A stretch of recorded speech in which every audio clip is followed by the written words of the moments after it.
নাই যদি কোনো পীর একবারে মেঘনা নদীর উপর দিয়ে পানি দিয়ে হাইটা চলে আসছে, আইসা যদি আপনাদের খৈরা লাগে আমি দেখলা কারবারটা, আমি পানির উপর দিয়ে হাইটা চলে আসছি, আমার গায়ে পানি লাগে নাই, আমার পায়ের তলার মধ্যেও পানি লাগে নাই, পানিকে আল্লাহ পাক আমার জন্য রাস্তা করে দিছে, আমি কত বড় ওলি বলি একবার আল্লাহরে দেখি। আপনারা মানবেন তো? এর কি মনে করবেন? আস্থা বন্ধ, কথা কয় না, ঠিক না? ঠিক। তাইলে আল্লাহরে দেখার সাধ্য কাহারও 2,24,000 পয়গম্বরের কেউ আল্লাহকে দেখতে পারে নাই, একমাত্র আমাদের নবী মুহাম্মদুর রাসূলুল্লাহ সাল্লাল্লাহু আলাইহি সাল্লাম আল্লাহকে সরাসরি দেখছে। ব্রাহ্মণবাড়িয়া বৈশা, ঢাকা, বাইতুল মুকাররম, কোন হানো? আল্লাহ তাবারক ওয়া তাআলা হুজুর আকরাম সাল্লাল্লাহু আলাইহি ওয়াসাল্লামকে দাওয়াত কইরা আল্লাহর আরশে নিয়ে গেছে, সেখানে যায় দুই বন্ধু একসাথে বইছে। সুবহানাল্লাহ। আর কোন নবীর এরকম মেরাজ হয় না, একমাত্র আমাদের নবীর হইছে, ঠিক না? ঠিক। আল্লাহরে আমরা কেউ দেখতে পারি নাই, দেখি নাই, দেখতে পারবো না। তাইলে আল্লাহকে সঙ্গে কেমন লাইন লাগাইবেন? আল্লাহরে পাইবেন কো? নামাজ পড়ে কো। আচ্ছা বলেন তো আল্লাহু আকবার, আরো আস্তে, আরো আস্তে, আল্লাহু আকবার। অর্থ কি? আল্লাহ বড়। কি অর্থ? আল্লাহ বড়। আচ্ছা আপনাদের এলাকায় কি এমন কোন লোক আছে যে বড় লোক, বড় আল্লাহ বানাইছে এমন লোক আছে না? বেশি বড় হয়ে গেলে এর বাড়ি কি হইরালা আছে? বাউনবাড়িয়া, হ্যাঁ? আচ্ছা এরপরে যদি আরেকটু বেশি বড় লোক, বাবা বনশ্রী, উত্তরা, গুলশান, কথা কয় না? এর চাইতে বেশি বড় লোক কাওয়া কাদেরের দল, বেগম পাড়া। আমার এলাকায় যিনি বড় লোক তিনি আমার কাছে, তারে খুঁজা তার টেলিফোন নাম্বার করলো, ধরে না, তাইলে হে বড় লোক হয়ে গেলে হেরে যদি আমি খুঁজা না পাই তা আল্লাহ কত বড়? কেমনে ফামু আল্লাহ রে? আমার আল্লাহ রাব্বুল আলামিন কই যে আমারে পাওয়া খুব সহজ। শুনবেন তো? এই কথাটাই শেষ, বেশি বিরক্ত হবেন না, এই কথাটাই শেষ। আল্লাহ বলেন আমারে পাওয়া খুব সহজ। আল্লাহ পাক আল্লাহর হাবিবকে বলেন, ও আমার হাবিব, কুল, আপনি আপনার উম্মতকে বলে দেন আমারে কেমনে পাইব। আমাদের গ্রামে মনে করেন বগুড়ার খৈরালা দুইটাই লাগছে ঝগড়া, লাগার পরে চেয়ারম্যান সাহেব আইসা বিচার মানাইছে। কি বানাইছে? বিচার মানিছে। চেয়ারম্যান লেবের তলা দইরা নেন, আর রাগ করে নেন। বেরতলা চেয়ারম্যানে যখন বগুড়ার খৈরালার ঝগড়ার বিচার মানাইছে, এরপরে বিচারে বসছে। বিচারে বসার পর একটা রায় হয়েছে, ইমুকের 5,000 টাকা জরিমানা, হিমুকে কানো ধরে মাপ চাইব, হিমুকে সকলের সামনে ক্ষমা চাইব, এরকম একটা রায় হয়েছে। রায়টা হওয়ার পরে ওই খৈরালার বড় সর্দার যে বা মেম্বার, হ্যাঁ চেয়ারম্যান ডাক দেখো, চেয়ারম্যান কয়ো মেম্বার সাহেব, ওই তোমার গ্রামের লোকজনরে তুমি রায়টা শোনাইয়া দাও। এরকম কয় কথা দিয়ে আসতে কর, এরকম কয় না? আমার আল্লাহ রাব্বুল আলামিন আল্লাহর হাবিবকে ডাক দেখো, ও আমার হাবিব, কুল, আপনি আপনার উম্মতকে বলে দেন। সুবহানাল্লাহ, আসতে কোন, কুল ইন কুনতুম তুহিব্বুনাল্লাহ, আপনি আপনার উম্মতকে বলে দেন তারা যদি আমাকে মহব্বত করতে চায়, আমার সঙ্গে লাইন লাগাইতে চায়, আমার সঙ্গে যদি তারা সম্পর্ক লাগাইতে চায়, তাহলে তাদের রাস্তা, সহজ রাস্তা একটা, ফাত্তাবিউনি, তারা যেন আপনার ইত্তেবা করে। কার ইত্তেবা? আল্লাহর নবী, আমার নবী মুহাম্মদুর রাসূলুল্লাহ সাল্লাল্লাহু আলাইহি ওয়াসাল্লামের ইত্তেবা। কার ইত্তেবা?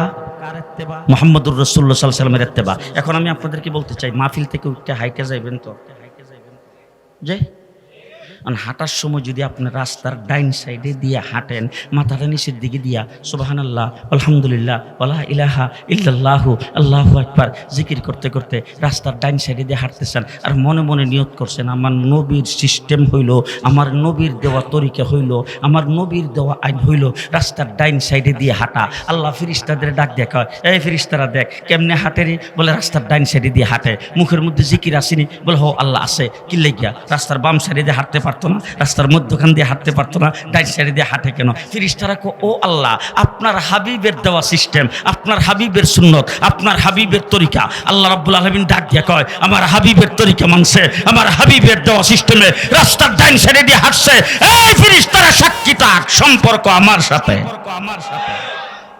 সিস্টেম মানছেন কার? নবীর। কার? নবীর। লাইন লাগলো কার সাথে? আরো আসতে কার সাথে? এবার শেষ কথা খুব সংক্ষেপে বলছি। উজু করবেন নবীর তরিকা, নামাজ পড়বেন নবীর তরিকা, আজান দিবেন নবীর তরিকা, একামত দিবেন নবীর তরিকা, খানা খাইবেন নবীর তরিকা, গোসল করবেন নবীর তরিকা, রাস্তা দিয়ে হাঁটবেন নবীর তরিকা, দোকানদারি করবেন নবীর তরিকা, ক্ষেত খামারে কাজ করবেন নবীর তরিকা, প্রত্যেকটা কাজে নবীর তরিকা মানবেন। আল্লাহ বলেন, ইউহিব্বুকুমুল্লাহ, তুমি আমারে কোথায় খুঁজে পাইবা? তোমার এলাকার যে বড় লোক, তারে তুমি খুঁজে পাও না, তা আমি তো আল্লাহু আকবার সবচাইতে বেশি বড়, তুমি আমাকে খুঁজে পাইবা না, আমি আল্লাহ তোমাকে খুঁজে বাড়ি করে তোমার সঙ্গে লাইন লাগাবো। আল্লাহ খুঁজে আমাদের সাথে লাইন লাগাবে। কার তরিকা মানলে? কার তরিকা? নবীর তরিকা। এটা শুধু মসজিদে যায়া, খাওয়ার সময়, ঘুমাইবার সময় আছে না নাই? কথা কয় না। ব্যবসা বাণিজ্যে, রাষ্ট্র চালাইতে তো নাই। ওই আরো আসতে আমার নবী একদিক থেকে যেমন খাতামুন নবিয়্যিন, আরেক দিক থেকে তিনি মদিনার রাষ্ট্রপ্রধান, আরেক দিক থেকে তিনি মসজিদে নববীর ইমাম, আরেক দিক থেকে জগৎ বিখ্যাত পীর। কথা কয় না। হযরত আবু বকর সিদ্দিকের মতো লোক, হযরত ওমর ইবনে খাত্তাবের মতো লোক, হযরত আলীর মতো লোক, হযরত ওসমানের মতো লোক, আশরায়ে মুবাশশিরের সাহাবায়ে কেরাম, 1 লক্ষ সাহাবায়ে কেরাম আল্লাহর নবীর কাছে মুরিদ হয়েছেন নবী হিসাবে, পীর হিসাবে। আমার নবী সবচাইতে বড় পীর, আমার নবী সবচাইতে বড় নবী, আমার নবী সবচাইতে বড় ইমাম, আমার নবী সবচাইতে বড় রাষ্ট্রপ্রধান। ঠিক না বেঠিক? লাইন কার সাথে লাগাবো? আঙ্গুল উপরে দিকে সরে লাইন কার সাথে লাগাবো? আল্লাহর সাথে। আল্লাহর সাথে লাইন 24 ঘন্টা কার সাথে থাকবে? আল্লাহর সাথে। লাইন লাগাইবার রাস্তাটা কি? নবীর তরিকা। কথা কয় না। কার তরিকা? নবীর তরিকা। আমাদের এই বাংলাদেশ নবীর তরিকার দেশ। কথা আস্তে আস্তে। আমার এই বাংলাদেশটা নবীর তরিকার দেশ, বিশ্ব নবীর উম্মতের দেশ। ঠিক কিনা জোরে কোন? বিশ্ববিখ্যাত, বিশ্বের সবচাইতে বড় যে সংগঠন তাবলীগ জামাত, এটার বিশ্ব ইজতেমা কোথায় হয়? আমার বাংলাদেশে। ঠিক না বেঠিক? আর জোরে কোন? তাহলে পৃথিবীর সবচাইতে বড় ধর্মপ্রাণ মুসলমানের দেশ হলো আমার বাংলাদেশ। 1947 সনে আমরা মুসলমান হিসাবে আমরা পূর্ব পাকিস্তান হয়েছিলাম। 1971 সনে পশ্চিম পাকিস্তানিদের নির্যাতনের কারণে অস্ত্র ধরে দেশটাকে স্বাধীন করা হয়েছে বাংলাদেশ। আমরা 90% মুসলমান। এই মুসলমানের দেশে মুসলিম হিসাবে যুদ্ধ করে দেশ স্বাধীন করেছি। আজকে যেই যুদ্ধ হয়েছে 5ই আগস্টে, সেই আগস্টের যুদ্ধে দেখেছি যারা যুদ্ধ করেছেন আজান হওয়ার পরে রাস্তায় জামাতের সাথে নামাজ আদায় করেছেন। ঠিক কিনা বলেন? ঠিক কিনা বলেন? আমরা বিভিন্ন জনসভা করি, আমাদের দেশের অনেক বড় বড় রাজনৈতিক দল অনেক জনসভা করে। জনসভার সময় যখন আশেপাশের মসজিদ থেকে আজান দেয়, তখন একজনে কয়, ভাই মাইকটা বন্ধ রাখলে আজান হইতেছে। কিন্তু আজ পর্যন্ত বিএনপি, আওয়ামী লীগ সহ বড় বড় রাজনৈতিক দলগুলি তারা নামাজ পড়ে না? যে তারা নামাজ পড়ে। আমি বিএনপির স্টেজে দেখছি, আওয়ামী লীগের স্টেজে দেখছি, দেশের বিভিন্ন রাজনৈতিক দলের স্টেজে দেখছি, না তারা পেছনে একটু জায়গা নিয়ে নামাজ আদায় করতেছে, আসরের নামাজ এরকম দেখেছি। কিন্তু নামাজের ঘোষণা দিয়া, নামাজের বিরতি দিয়া জামাতের সাথে নামাজ আদায় করতে আমি কোথাও দেখি নাই।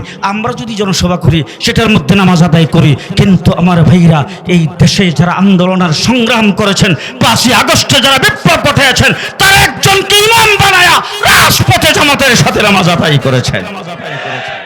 রাজপথে যারা নামাজ আদায় করেছেন জামাতের সাথে আদায় করে তারপরে নারায়ে তাকবীরের স্লোগান দিয়েছেন জয় বাংলার পরিবর্তে। এই বিপ্লব যারা ঘটিয়েছেন তাদের 1 নম্বর ব্যক্তিরা হলো আবু সাইদ, যাকে এইভাবে বুক টান করে দাঁড়িয়েছেন, জাসরা বানিয়ে ফেলছেন, তাকে গুলি করে জাগায় সে নিহত হয়েছেন। তার এক বন্ধু আমার কাছে এসে চোখের পানি ছেড়ে ছেড়ে বলতেছে, হুজুর সে যখন মাটিতে লুটায় পড়ছে, যখন মৃত্যুর সঙ্গে যখন সে কাতরাইতেছিল, তখন তার মুখ থেকে আল্লাহু আকবার, আল্লাহু আকবারের আওয়াজ বের হইতেছিল। যেই দেশের মানুষ দেশের জন্য জীবন দেওয়ার জন্য আল্লাহু আকবারের আওয়াজ করে, সেই দেশ আগামী দিনে কোরআন ছাড়া চলবে না, ইসলাম ছাড়া চলবে না। আপনারা প্রস্তুত? প্রস্তুত আছেন তো ইনশাআল্লাহ? হ্যাঁ, আপনাদেরকে দেখলেই আমার চুমো খাইতে মনে হয়, কারণ আপনারা কিন্তু খুব সাংঘাতিক কড়া ধর্মপ্রাণ দেশের লোক।